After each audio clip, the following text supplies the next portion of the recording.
In Operation Black Buck, 55 Squadron was combined with 57 Squadron, detached to Ascension Island, with the prime purpose of refueling the Vulcan aircraft that was going to bomb Port Stanley. But before any of that started, we engaged in maritime radar reconnaissance in the area around the Falkland Islands and South Georgia to help clear the way for our Navy so that it was safe for them to re-invade, firstly, South Georgia. And it was during that time we flew the longest flight that's ever been achieved in a Victor. It's like 14 hours and 45 minutes. Following on from those maritime radar reconnaissance missions, we were, of course, also refueling Nimrods doing maritime work around there. But the thing that caught the public eye most of all, of course, was the Vulcan bombing missions.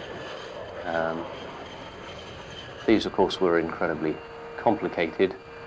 It's some 4,000 miles each way from Ascension to the Falkland Islands, and the range of a Vulcan is nowhere near sufficient to get down there and back without refueling. When you start working out how you're going to go about refueling a Vulcan, to do that, it transpires that you need an enormous number of tankers, because one of the prime safety requirements is that you aim never to put the aircraft in a position from which it would be unable to reach land or an airfield if the refueling for some reason failed.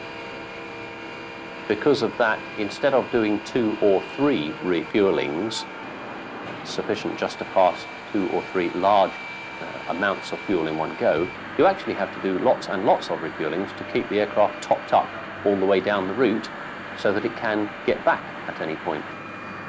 The long and the short of it was that we took off late one night for the first mission with some 13 aircraft in RT silence, and that included 1 spare Vulcan and 1 spare Victor tanker. And that was sufficient to get the Vulcan to bomb Port Stanley and for it to get back to a position at Beam, Brazil. And we then launched a subsequent wave of some 6 or so aircraft, refueling one another to go and meet the Vulcan at Beam, Brazil.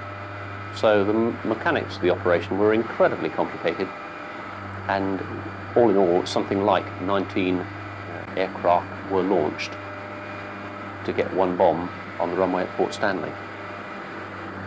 There were complications in the initial sorties in that the Vulcan fuel burn rate, as passed to the men doing all of this complicated planning, was not quite accurate, and it was in fact shown to be burning more when we came to do the actual mission.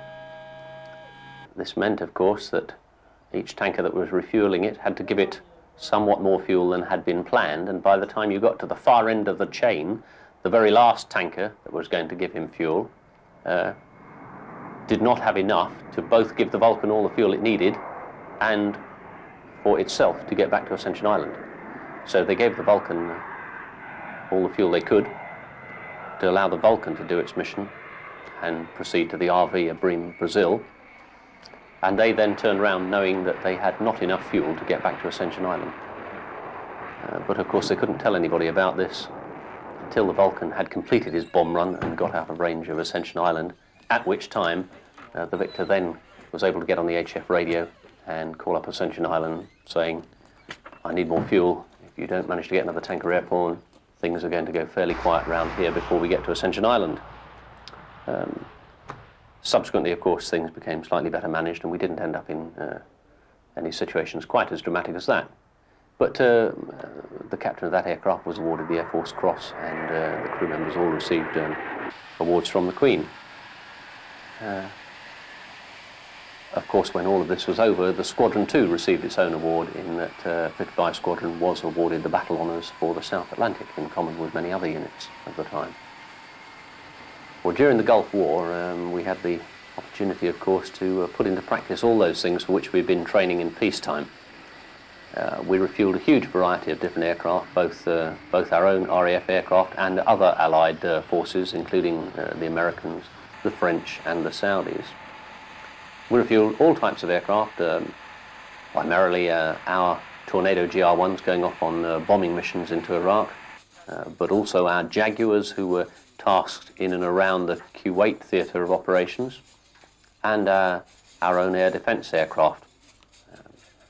We were also refuelling the Saudi Tornado F-3 air defence aircraft and a considerable number of American Navy aircraft which have compatible refueling systems to our own. The squadron had a very good record in the Gulf War. We were tasked with 299 sorties and achieved all 299, 100% success rate. Now, of course, we find ourselves out in the Gulf again. The Tornado GR-1s are tasked on reconnaissance missions into southern Iraq on a more or less daily basis, and 55 Squadron is based in Bahrain, where we're flying out of Bahrain in support of those Tornadoes, again on a daily basis. Well, the Victor is now an old aircraft. If you think back some 35, 40 years or more, beyond the end of the Second World War, the technology of the day was piston engine bombers, but of course by then Whittle and others had invented the jet engine, so the air staff of the day let a requirement to build a long-range strategic bomber that would be able to carry the nuclear weapon.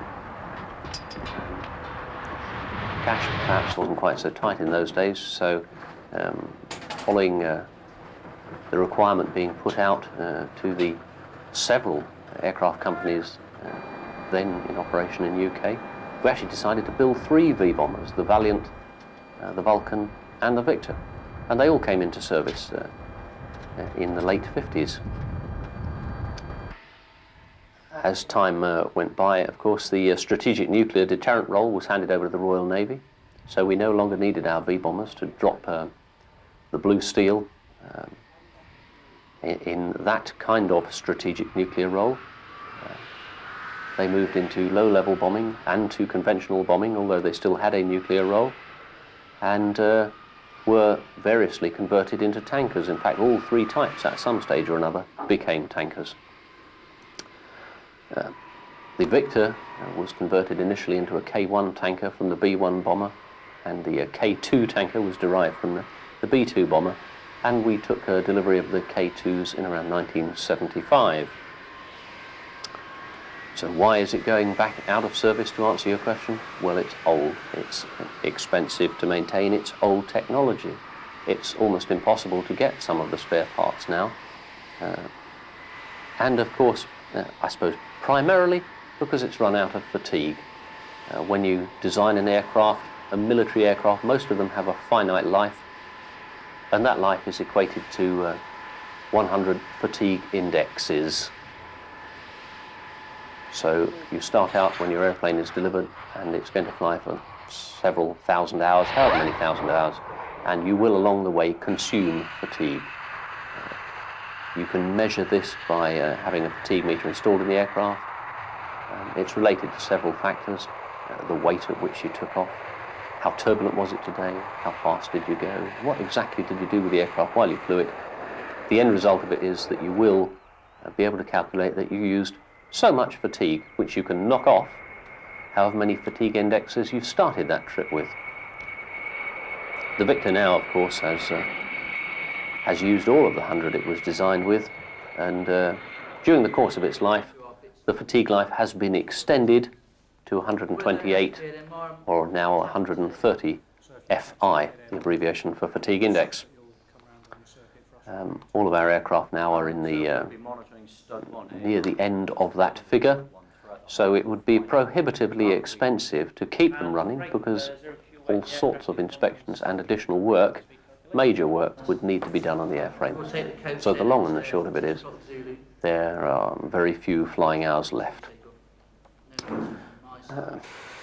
It's perhaps a surprising tribute to the soundness of the original design that we are still flying the aircraft at all in 1993. Certainly nobody ever envisaged that it would be flying in 1993 when the first flight took place in 1954. And here we stand as the squadron operating the last V-bomber of them all. The Victor outlived both the Valiant and the Vulcan.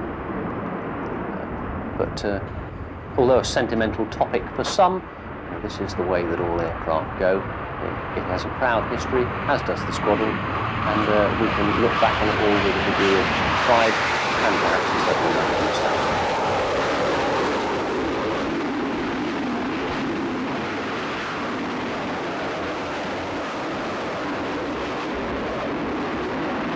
Both rolling.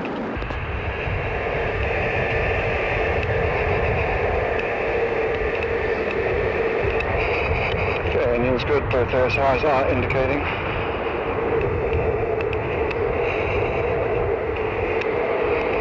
...100 knots. Penalty, register. Precision. Okay.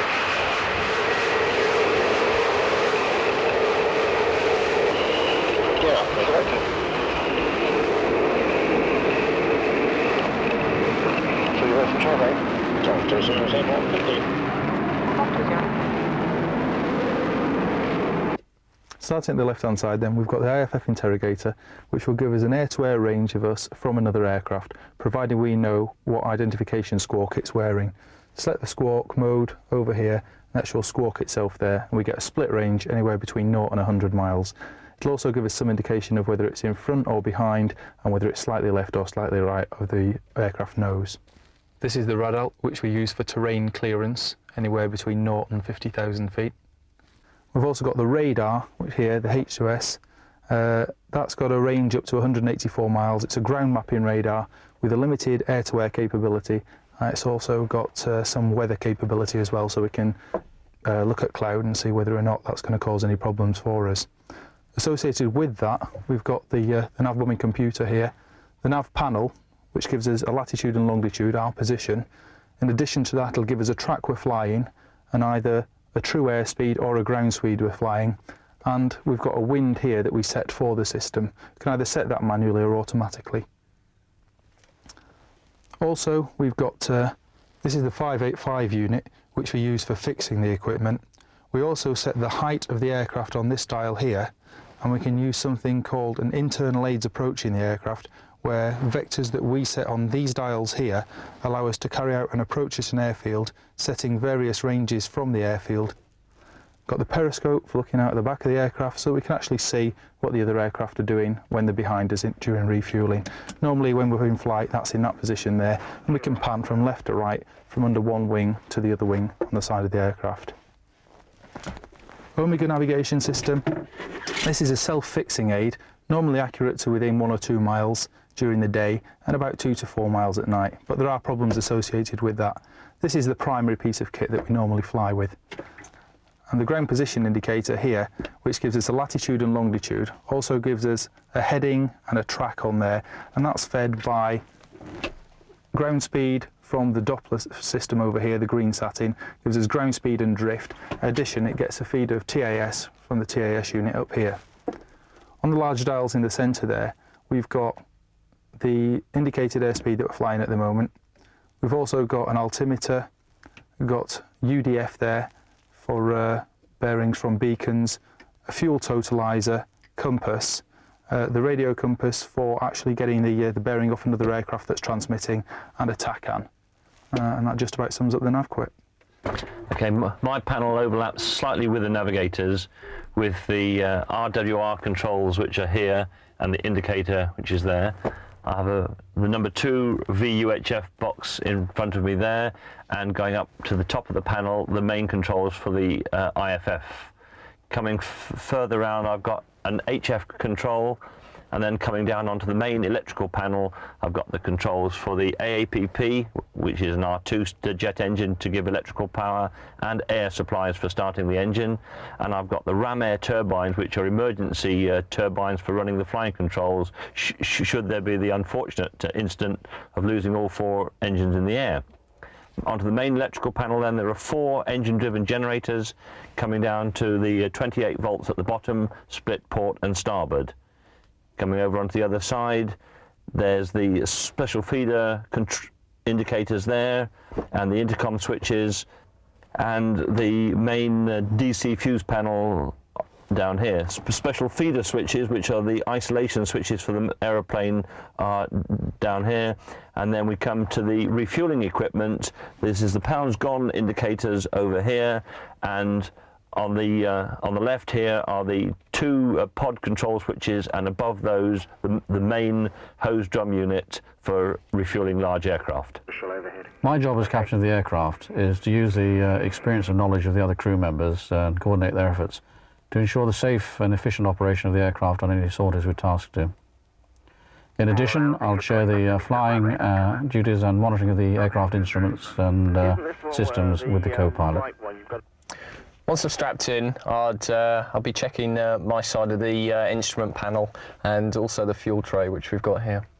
And then when the rest of the crew have also completed their pre-flight checks, then we'd go into starting the engines. There's a crew chief outside who would monitor the engines and look for signs of fire. And they've got other crews out there who would put the fire out. There's a fire extinguisher out there.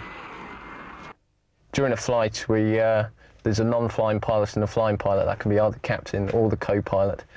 The flying pilot would be the person who controls receiving aircraft and actually has the hands-on flying of the aircraft. He'll take it off, land, etc. The non-flying pilot would monitor the engine instruments and also work the fuel tray, which we have here, which is quite complicated, but it's okay once you get to know it.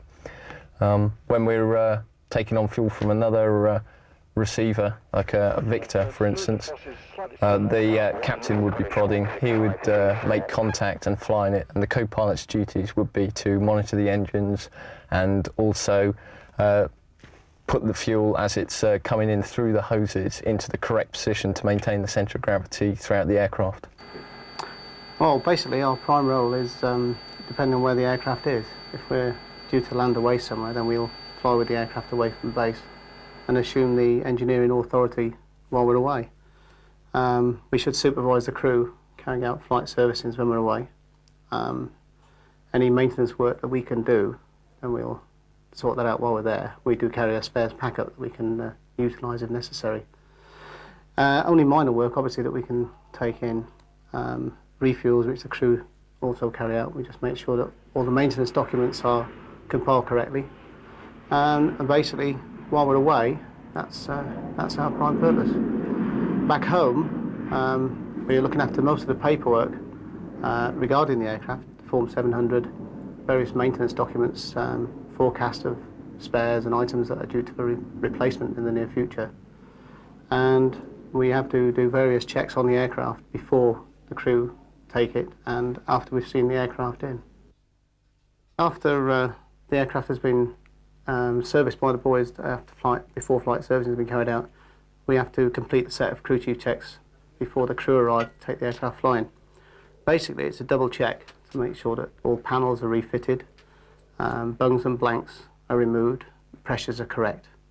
We start with an external walk-round check, going through all the points on the aircraft where bungs and blanks are fitted, and checking any pressure gauges that are immediately apparent without undoing any panels to disrupt anybody else's servicing.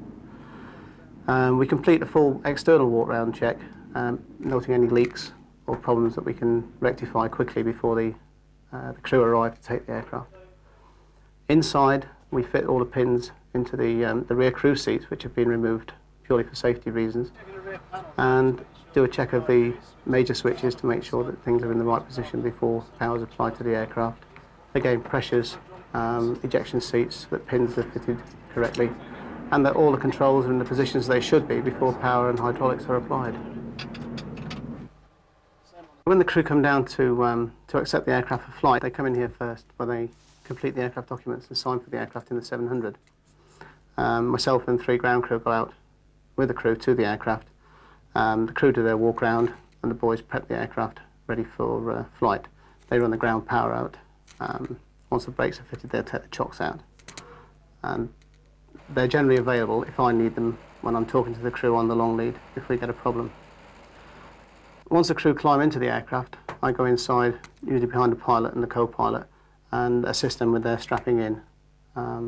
Get directions from the pilot, which way he's going to be turning after he's got engines running, how long his sortie length is liable to be. We then climb out and I put my headset, connect it to my long lead, and then go down the back of the aircraft waiting for the calls from the crew on their checks to the various points they're doing. They go through their complete internal checks, the phase 1s first. Then we come on to the phase 2 checks, where I become involved about part way down the list. The first time that we are involved is where they switch on the PFCUs. They switch on odd PFCU motors first. There's a double motor to each PFCU, so they check half of them first time to make sure that the controls move individually. So on the Victor, we've got the rudder will go first, port and starboard neutral, elevators the same, and there's a check while we make sure the ailerons are clear. Then we check the ailerons, port up, starboard down, etc. And they change, PFCU switch off and switch the odd motors on, and then we go through the same routine again, checking the rudder, the elevators, and finally the ailerons. Once that's completed, they will operate the air brakes. The hydraulic pumps are switched on now in either emergency or normal, but it's switched on in a certain set procedure so that the hydraulic pumps, both pumps are checked in normal and emergency for all different operations. For example, the air brakes are operated one way, then they're closed halfway, then fully closed. Then we go on to the flaps, which are all hydraulically operated. Flaps selected to take off, fully down, back to take off. At the same time, we check the AAPP scoop is operable, fully open and fully closed. After the AAP scoop is checked and fully open, I move around to the other side of the aircraft. As I'm walking towards the front now, the AEO will ask me if the pods are in the correct positions with the hose-in light showing and the lights are operating correctly. I confirm that, and then the ladder is removed and the door is closed from the inside. The crew will call door closed, stops a butt, and my response on the outside is door closed, handle flush. I walk to the front of the aircraft now, and I find that we're now about ready for engine starts. The crew will ask for pitot heater check, at which point the two guys will go out and just feel the ends of the pitot heads to make sure that the heaters are actually working. And then we're up to AAPP start. Initiated by the AEO from the rear position in the aircraft. He was selected to start. The AAPP runs up, and then is selected to elect. Once the AAPP is fully running, and we're ready for full engine starts. Normally we start from the left on 1, 2, 3 and 4.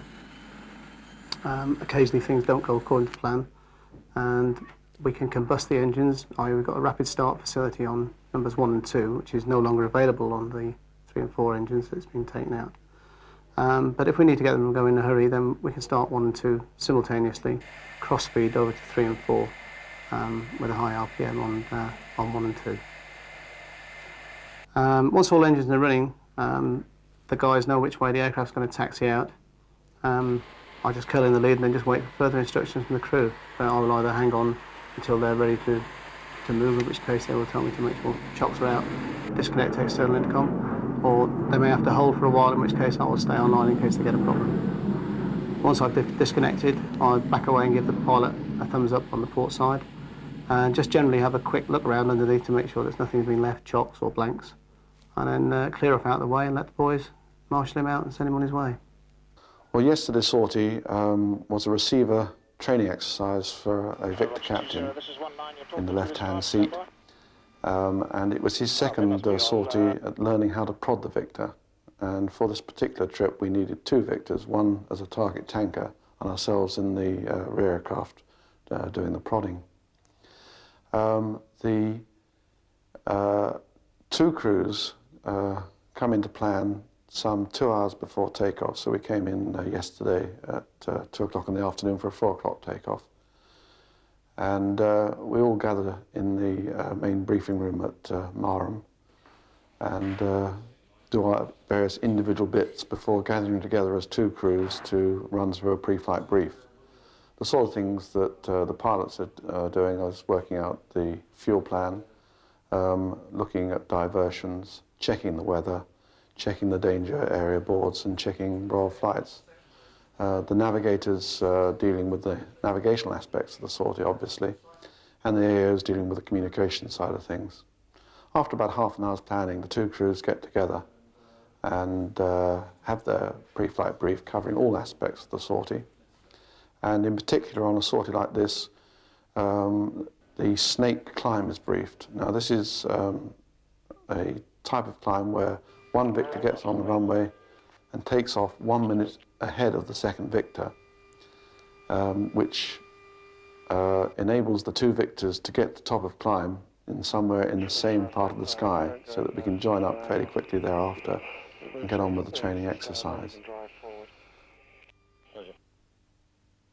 After we've done our planning, we normally go and get changed, have a quick bite to eat, and then out to the aircraft. The weather yesterday was very good, for both in the circuit and at altitude for the exercise, so we didn't have much of a problem at all with high-level cloud. We climbed up to 24,000 feet. That's the lead tanker that climbed to 24,000 feet, and the number 2 tanker, with ourselves on board, climbed to 23,000 feet until we were in good visual contact with the other aircraft. Then we pulled up and to his level, moved into close formation, and waited for him to trail his hose. Once he got his centerline hose out, he cleared us astern, and we moved astern the number 1 tanker, got ourselves sorted out. I then took control and demonstrated a couple of approaches to contact and contact on the tanker. I also got the captain to follow me through on the controls to feel the effects and to see the control movements that are required. Broke contact, moved back to about 20 feet behind the basket, and then gave him control to have a go himself, with me following fairly closely through on the controls. It was his second sortie. He had made 4 or 5 successful contacts on the previous sortie, so this was really a chance to consolidate on what he'd done on the second sortie. And he was coping very well. It was generally smooth approaches and smooth contacts, and all very nice and safe and tidy. Throughout the receiver training, he made about 14 good contacts, and that took about an hour of flying time. Once we'd finished with that, we turned back towards base. The 2 aircraft split up for the descent because it's easier to come down individually than in formation, and we made an instrument recovery. In fact, it was an azimuth-only precision approach radar to runway 06 at Marham, and landed off the first approach.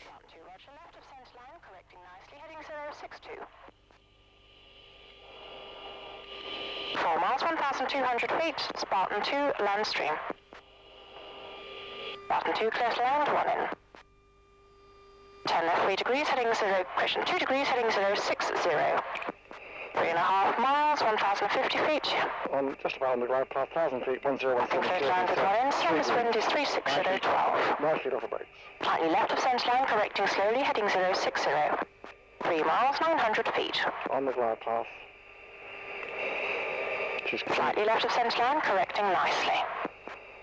She's giving us heights to pass. 2.5 miles, 750 feet. 10 left 2 degrees, heading 058 on centerline. Just about on the glide path. Heading 058. 10 left 2 degrees, heading 056, slightly right of centerline at 2 miles, 600 feet. 200 feet down Slightly the right of centerline, correcting slowly, heading 056. 1.75 miles. 10 right 2 degrees, heading 058. Okay, and On then the centerline, same 1.5 miles, 450 feet, approaching missed approach point. first part looks up and takes the approach. 1.25 miles, slightly right of centerline, correcting slowly, heading 058. 1 mile, 300 feet, passing missed approach points. 10 left 2 degrees, slightly right of centerline, 3/4 of a mile. Just a little bit high. Slightly right, correcting, half a mile. On centerline. Slow cut, fish. Slow cut. 1/4 mile. Over touchdown. Nice stick. Spartan 2 on the runway to town. And on the stage, good shoot. Pressures are good, and we've got 6,000 to go. Spartan 2, good shoot, drop and ready. Pressures are good. Spartan 1 is late downwind to roll. 5,000 Spartan, roger, surface wind northerly 10 knots. That one. Take the chute clear, okay? Chief, possible to take the chute clear? Yeah, we'll do it. 4,000 feet to go. Pressures are good.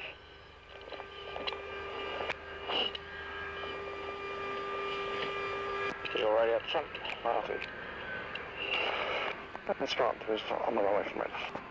Roger. 3,000 feet. A little bit power on the imports now to keep the chute deployed as we go around the corner. Okay, we're clearing next left. Understood. Spartan 1 is finals with a gear down. Spartan 1, continue. Continue, Spartan 1 on the left. Understood.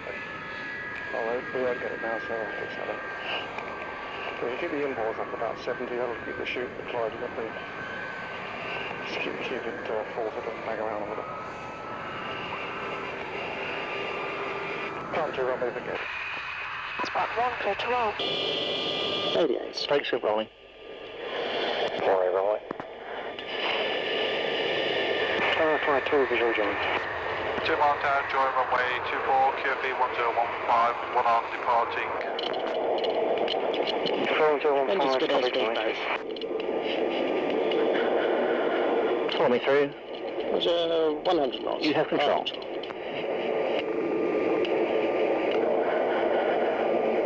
Decision. Rotate. Tiger 4A is airborne, still 15. Selected. Travels. Ready for cruise power? Yep, cruise power. Approach Quebec 1 Tango 48 is airborne, standby checks. Quebec 1 Tango 48, Georgia, identified red advisory. 4A. Cruise power. Gear up. Speed switch. Yep, speed switch. Selected.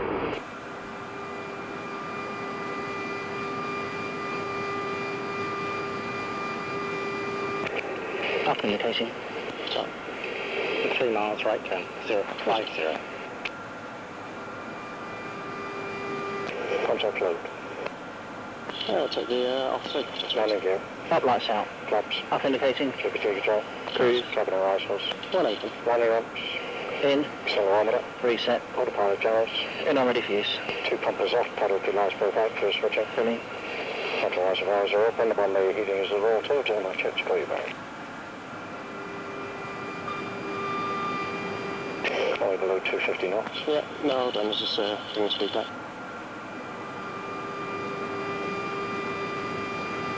Okay, 13 around, please. Reactive. Speed's good.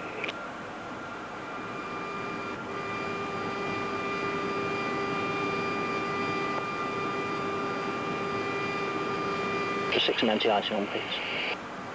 48 tomorrow, climb initially, flight level 100, you have traffic northwest, 10 miles heading east, not below 110. Fly 100, 4. Copy.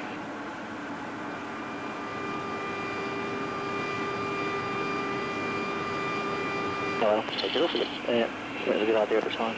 Scoop. Alright, ready to climb up what level, flight level 225, and you can turn left out navigation when you wish. 225, thank you very much. Okay, come left 355 initially. Right, coming left, 355. Cruise power engines are good. Take off right. Top. Nice, so down north again. It's in the rain tomorrow. Why, what's happening tomorrow? It's raining apparently. Raining apparently, yeah. From Tango 4A. Go ahead. Got any reports of weather, medium level cloud 130 on area 8 from Scottish at all? We'll check for you, get back to you. Okay, thanks very much. We're looking for cloud around about the 130 level and also around about, just stand by, 180. Okay. Is Jack's call sign 70? 71. 71, sure. What time are you up there, Al? We'll be at the bottom end at 12 minutes past. So. That's all from early. No, we've got to get to the datum at 25. We want to be early because look at the weather. won't be early to make up for last night. And that sort of evens things out a bit, see? So I take it the first are the Zircon, and then driver will be the GR7. Yep, correct again. I'm getting good at this, so I have to give it up. Just zip through some pre-tankers then and hold the hoses till we get established. Okay. And confirm it's 3 aircraft in the flight or 4? As you say, there's no aeroplanes to take them over here. 10 to 13. I wonder if that's Zircon. Well, there, Maxwell's Mike Charlie 6. So they're going the other way, aren't they? Are they? Are they coming out of Mike Charlie 6? I thought our boys were going to go up to Scotland and come back to us before going back to Germany. Yeah. Who knows? Who knows?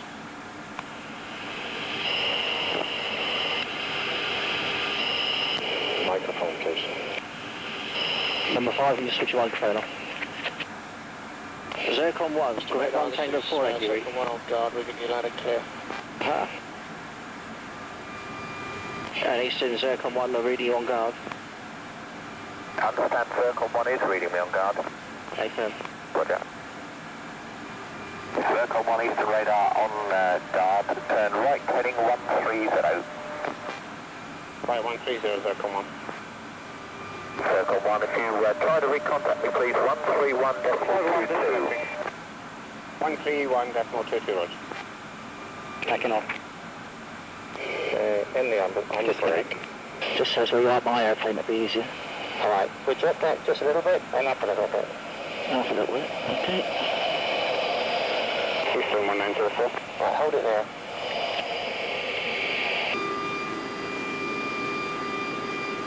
How far east did we go with that GR1 then? You went, let's have a look. You went to about Correct 1 Tango 483 and no bootleggers at the moment. Roger, we'll give it another 10 minutes and then we'll RTB if nothing is found. Roger.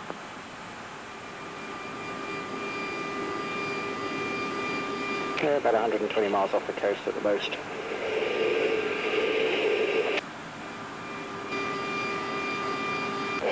Eastern Tango 48 is leveling 200. Tango 48. Tango 48 is now picked up below, we'll take it information. Alright, roger, red information. Okay, 3 degrees port left at the moment. It's a little snoring. 4,000 feet. No. Okay. We're sort of turning onto the centre line now. There's a weather field. 2 to go. No.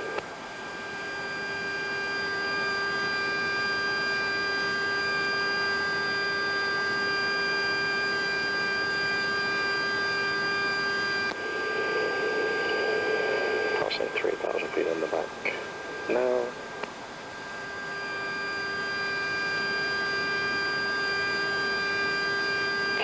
One's there.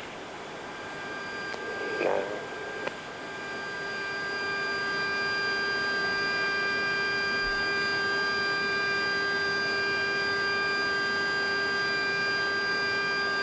GOT lights out. Yep.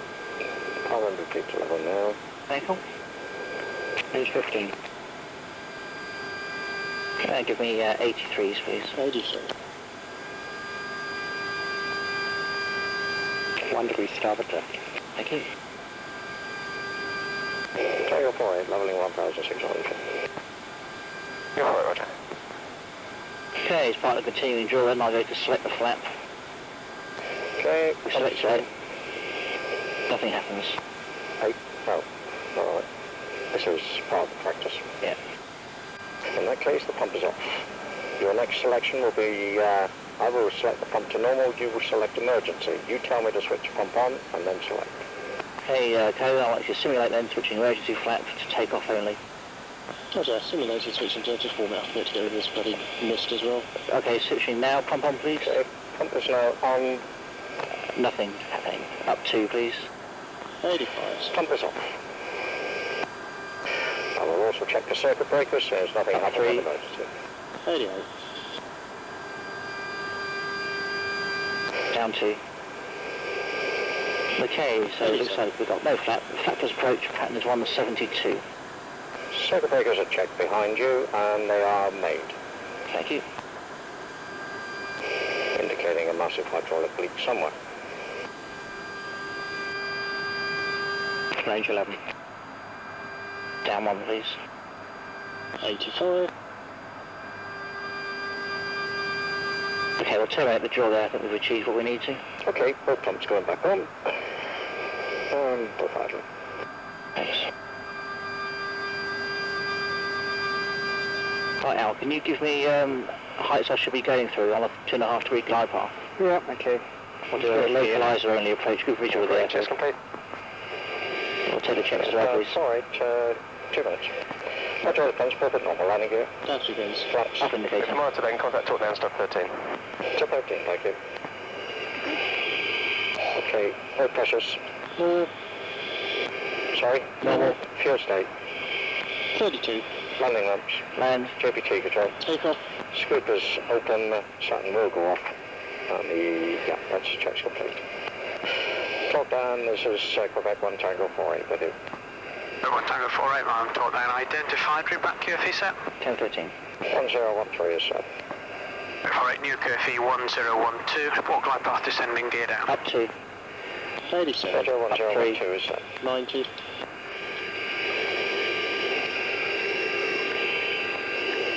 Okay, if you can call me the glide path as you're approaching, please. Down to 7.5 miles descending at 6. Can you tell me that we're using a 2.5 degree glide path, please, for his monitor? Yep. 2 degrees, center set, right toe's clear, up 2. Right toe's clear, up 2 you got. Yeah, keep the turn coming.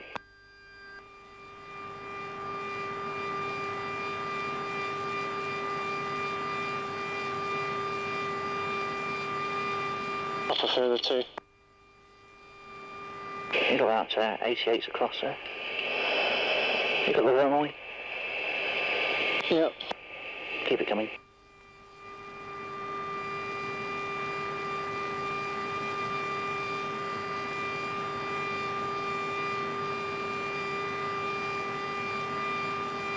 Down 2.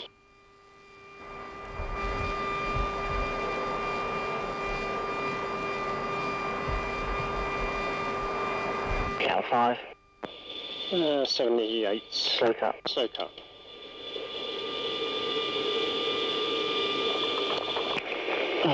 Your stick. My stick. And streaming. Shoot a point. Basically. Good shoot. Good shoot.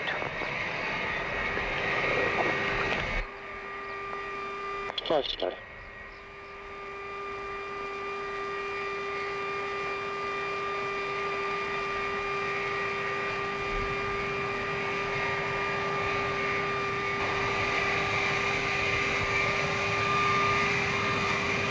I think we've done this day-to-day marker course at the end of the runway, is it? 48, will stand 23. 23, 48. Or they just recovered them so they're dry. Certainly Tango 48. Put a muzzle something else, right? Taxiing in for 23. Okay, transport should be up there. Test is good.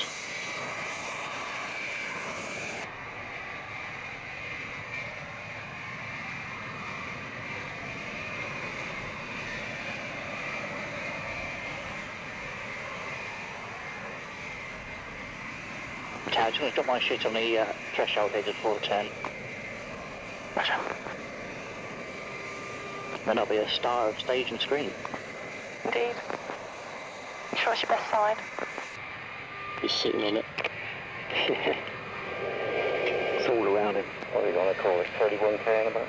I was going to call it 30 at shutdown. 30 or 30.